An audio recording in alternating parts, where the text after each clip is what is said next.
The Fifth Estate. Good evening. I'm Eric Malling with a story about cans of tuna fish, public confidence, and politics. The tuna fish was tainted and unfit for human consumption, according to experts at the Canadian Fisheries Service. Their boss, Federal Fisheries Minister John Fraser, wasn't convinced. The day that experts think that they are right all the time is the day when you've got the tyranny of the expert. And in this department, there's not going to be any tyranny of experts or officials.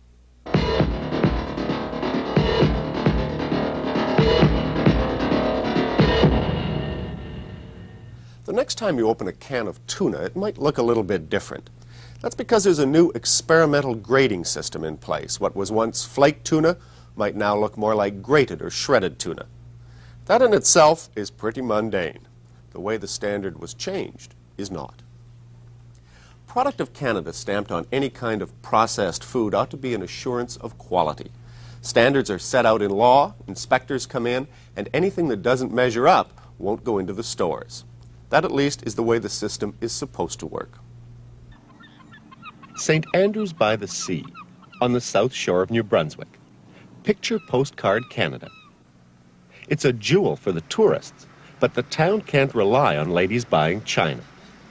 This is the Maritimes, and it runs on fish.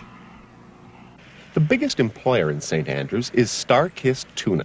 400 jobs, the only tuna packing plant in Canada.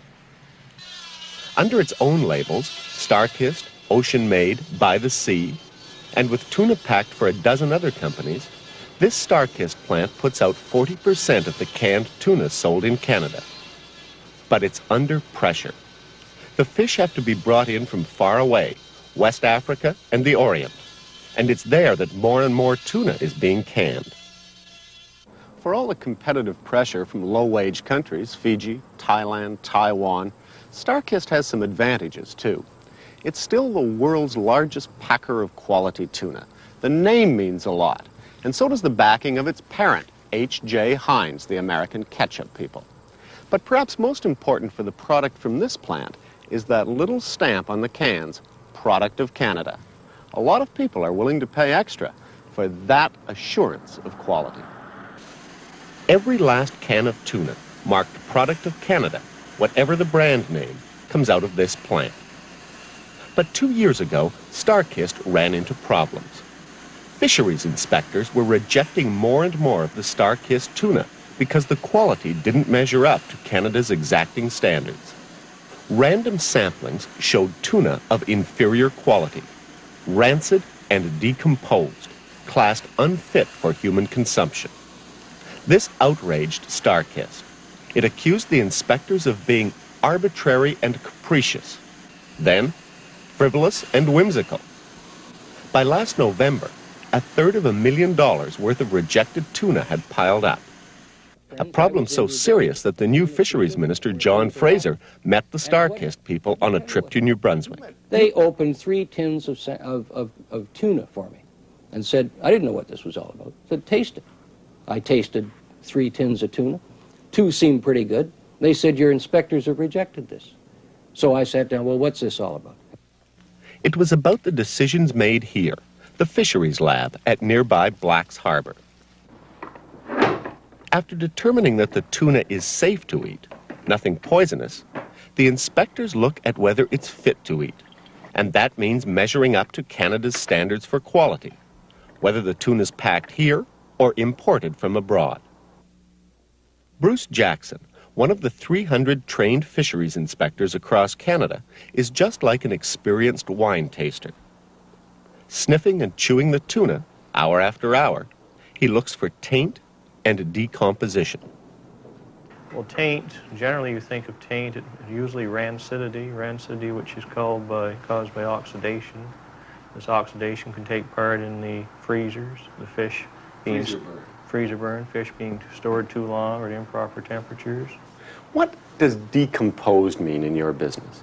Well, decomposition is a breakdown of the fish. Maybe it's occurred shortly after it was caught. It wasn't handled properly. It was held at elevated temperatures for too long. It may occur after it's come into the processing plant. So it's the same as if I buy a piece of fish in the fish market and say, look, this is off. It smells bad, the flesh is soft. And texture enters into it, color, odor, flavors.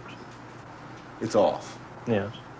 We work very closely with the Department of Fisheries. Mike Hunter of Vancouver is president of the BC Council of Fisheries, and his salmon packing companies account for 80% of Canada's fish canning. We feel very strongly that the departmental inspection service is extremely important to us. So it's in your interest to have tough inspection? Absolutely. But back in New Brunswick, Star-Kist turned hostile and challenged the government on whether the quality of some of its tuna really made it unfit for human consumption. First, Star-Kist declared the fish was definitely safe to eat. After 2 hours in these pressure cookers, it's safe, nothing poisonous.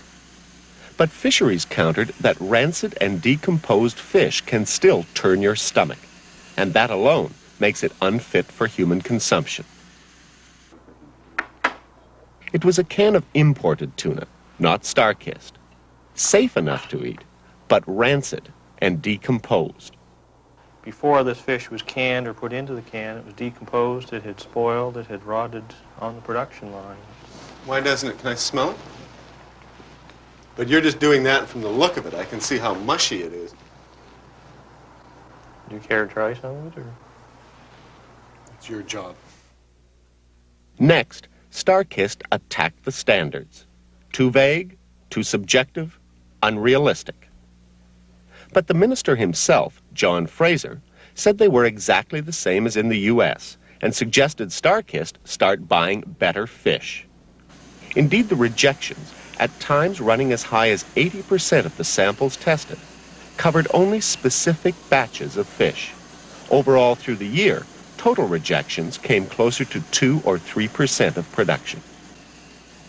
Third, Star-Kist blamed the inspectors, calling them less than expert and impossible to please. The company suggested one inspector turned on Star-Kist because he didn't like a can of tuna his wife had cooked for supper. But that view of inspectors doesn't wash in BC. What protection is there in the system for a company if perhaps they feel one inspector is out to get them or is being too niggly? Well, there is an appeal procedure. If your product fails on inspection for whatever reason, you can ask for a reinspection of that product. And the reinspection is done with more than just one inspector. There is a panel of people who look at the product. So I think the chances of that kind of thing happening are very, very slim. And to my knowledge, even the problem of one man having a down on a company just does not exist. The fisheries inspection is considered fair by your members? Yes. Yes, fair and needed. Star-Kist did appeal, and when it lost, complained that the system seemed rigged. And furthermore, it suspected some inspectors not only do not like tuna, but may not like any fish, period. Apart from minimum government standards, Star-Kist then proposed leaving questions of quality up to the consumer, not inspectors. People like it and want it, so it meets the quality definition, the company claimed. It's time the Fisheries Department understood the real world. Now Star-Kist was getting tough. The plant would close. Our patience is wearing thin, Star-Kist threatened. And someone in Ottawa is going to be more than embarrassed if the cannery closes. So there it was, 400 jobs at stake, and Star-Kist President Albert Cropley complaining that his warehouse bulged with more than $500,000 worth of rejected tuna. Some went into cat food, but the bulk of it was offered to Ethiopia. Canada's Famine Relief Coordinator, David MacDonald, turned it down, telling Star-Kist, "It is wrong to offer to others food that we have condemned as unfit for human consumption." Star-Kist had tried everything. It had begged, pleaded, appealed, and was even threatening to close the plant. It had attacked the standards, attacked the inspectors, attacked even the very idea of inspection for quality. Still, the Fisheries Department wasn't satisfied with the product coming out the other end of the plant. So the company recruited some friends, first the Atlantic Chamber of Commerce, then the New Brunswick Fish Packers Association. Both of them contacted Federal Fisheries Minister John Fraser on behalf of Star-Kist. It was on to the politicians in Fredericton, and even the Premier of New Brunswick himself. Richard Hatfield took no chances with 400 jobs. Through the New Brunswick government, everyone met, and Hatfield's people came up with a plan. The fish that had been rejected by 2 levels of professional inspectors within the Fisheries Department would be tested once and for all by a neutral research agency here in Fredericton. The Research and Productivity Council, RPC, is a provincial crown corporation which did some lab tests and assembled a man-in-the-street type of panel from its own staff to taste the fish. Food research is a small part of RPC, but it had worked for Star-Kist before, has helped develop some famous products, and also tested baby food for the Star-Kist parent, H.J. Hines. Bill Bryden, the head of New Brunswick's Job Protection Branch, paid RPC $35,000 for the testing. RPC was hired to be impartial, but Bryden made his objectives clear: save the company and the jobs of its employees. The Premier himself talked to Fraser on the telephone and then relayed the company's demands. Star-Kist would stay open only if Ottawa accepted 2 fundamental principles. First, the inventory re-inspected by RPC will be released upon their recommendation. And second, there will be a change in inspection procedures. So there was the saw. For whatever reason, John Fraser set up yet another review committee, this one reporting to him. Fraser selected 4 food experts from Ontario, Quebec, Nova Scotia, Newfoundland, and they set out to work in March and April. When they reported, they came down solidly on the side of the Fisheries Service on the questions of taint and decomposition. Now Fraser had 4 different reports. 2 levels of experts in his own department, plus his own Blue Ribbon Review Committee agreed. All 3 said unfit for human consumption. But the agency hired by New Brunswick, RPC, went the other way, saying most of the fish was okay. And what did Fraser do? I took the position that there could have been error here, or that perhaps they were being too severe, and I gave that benefit of the doubt to the company. April 29th, John Fraser exercised his power, and Richard Hatfield was among the first to know. Certain products in dispute at Star-Kist were released by me in accordance with the powers set out in the Fish Inspection Act. In reaching my decision, I took into account the repeated expressions of interest and advice expressed by your government, by Star-Kist management, and by an independent review committee which looked into this matter. So the trucks moved out. $600,000 to $800,000 worth of tuna, about 1 million cans that had been declared unfit for Ethiopia because of taint and decomposition, were on their way to stores in Canada. What is the issue here? Is the issue the $600,000 to $800,000 worth of tuna, or the integrity of an institution, the whole inspection system? No, the issue here is whether in this country, if a citizen thinks that an official is operating unfairly or obtusely or inaccurately or in some other way that is inappropriate, can the citizen go to anybody in the political system and get a hearing? That's the first issue. The second issue is whether when a minister gets such a request to review something, the minister acts just on whimsy or caprice, or goes and gets whatever is available in terms of an independent assessment. Now, that is exactly what I did. I have no apology to anybody. Minister, nobody disputes your right to seek outside advice. You set up your own review panel. What I have trouble understanding is why, then, you didn't take its advice. It agreed with your inspectors. I'm not at all sure that you're placing the right interpretation on the sum total of information in the 2 independent appraisals.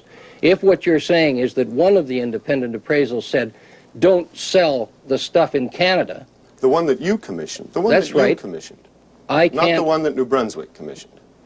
Well, what do you want me to do with a recommendation like that? Seriously take the position that if it's good enough for Americans or Englishmen or Dutchmen or Africans to eat, it's not good enough for Canadians to eat? Or decide it's not good enough for anyone to eat. Well, but that's not what the panel said. The panel said that it is good enough for most of the people in the world to eat. But 25 million Canadians ought not to have it sold to them. And it never went so far as to say that it shouldn't be sold to Canadians. It said we would recommend it be sold outside Canada. Well, that's not quite what Fraser's committee members had in mind. If Star-Kist could get the fish past foreign inspectors and sell it somewhere else, go ahead and try, but only with a cautionary label to show it was not approved in Canada. What would you say to anyone who might hold the opinion that, in fact, you, responsible for the Fisheries Inspection Service, knuckled under to the provincial premier, responsible for maintaining the jobs? I would say that that's an allegation. If they're prepared to say it in the street, I'll sue them, because it isn't true. And what's more, it's not fair. Why not? Because it didn't happen. I didn't knuckle under to anybody. I had a citizen come to me with a complaint. I then sought advice to guide my decision. Now, what else is a minister supposed to do? I didn't make the decision on the basis of a telephone conversation. I didn't make the decision on the basis of just the complaint. I went and got some other people to look at it. It seems to me if you rely on the outside people, your own inspection branch must be redundant then. If you disagreed with their decision, you should probably fire those people or get rid of that branch. How can it indicate anything other than lack of confidence? Look, you don't fire people because there is a disagreement on a judgment call. This is what I said yesterday to some of them. I said, look, I love you dearly. Don't be upset just because somebody disagreed with your judgment on something. Go back and keep up the good work. Some of the big customers rely on that good work. For soldiers, lobster is a real treat, but they go through a lot of tuna. The Defense Department bought $100,000 of it from Star-Kist. The cooks opened it and ordered the cans out of their kitchens.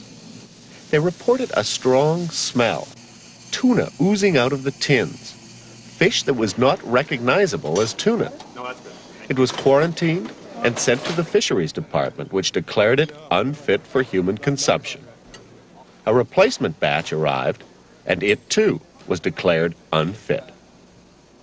What should people do who buy this fish and don't like it? Well, if they don't like it, they don't have to buy any more of it. What do you tell the Department of National Defense, which bought a lot of it and doesn't like it? Well, they have every right not to like it. I'm not interfering with what the Department of National Defense accepts or doesn't accept. Fish, they It doesn't say, matter to me. Fish, they say, that's oozing out of the tin that's not recognizable as tuna? Well, now, just a minute. If you've got a complaint about a tin of tuna, take it to the person that made it. Now, if your allegation is colorful... I'm not making any allegation. I'm reporting what people at Defense say about the fish that they bought. Well, all right, but they've rejected it, haven't they? What am I supposed to do about it? Like John Fraser, I'm no expert at sniffing or tasting, but I do like fish, and I've eaten plenty of tuna. These cans were all product that was rejected by the fisheries inspection people. And to me, they all smell strong, and none of them look very appealing, particularly these two, which are really quite mushy. But to me, the least appealing of all is this one. It seems, in my opinion at least, to be quite soupy, and like the others, it smells strong. This particular can was made January the 4th, about the time that the plant was having the most difficulty with inspectors. And this one I picked up off the shelf last week in a supermarket in Toronto. The spokesman for the huge salmon industry in BC, Mike Hunter, finds the whole episode unique. From your experience here, do your plants ever get a 30 to 40% rejection rate? Never. From your experience, do any of your plants or has the government ever gone to an outside agency to look at the quality of fish after it's been rejected by the department? Not that I'm aware of, Eric. Do you have any experience where a minister has overruled the professionals in the fisheries service and put product on the market that was rejected by them? No, not in this industry. What's the effect on the industry in Canada if word gets out that politics is playing a role in this kind of judgment? Well, you know, if that is happening, I think it's extremely unfortunate, and we would be concerned about it. And I think the first thing we would stress to the consumer is that canned salmon made in British Columbia is not involved. That the integrity of the inspection system in the canned salmon industry, as far as I'm concerned, remains world-class, and we have no interference of that kind here. Political interference? No political interference. Just a minute. How can anybody say that it is political interference for a premier of a province to phone a federal department minister and say, look, there's a problem down here, will you look into it? Isn't that what the premier got elected to do? Isn't that what I got elected to do? I mean, this isn't political interference. That's just the ordinary way you try to run a country.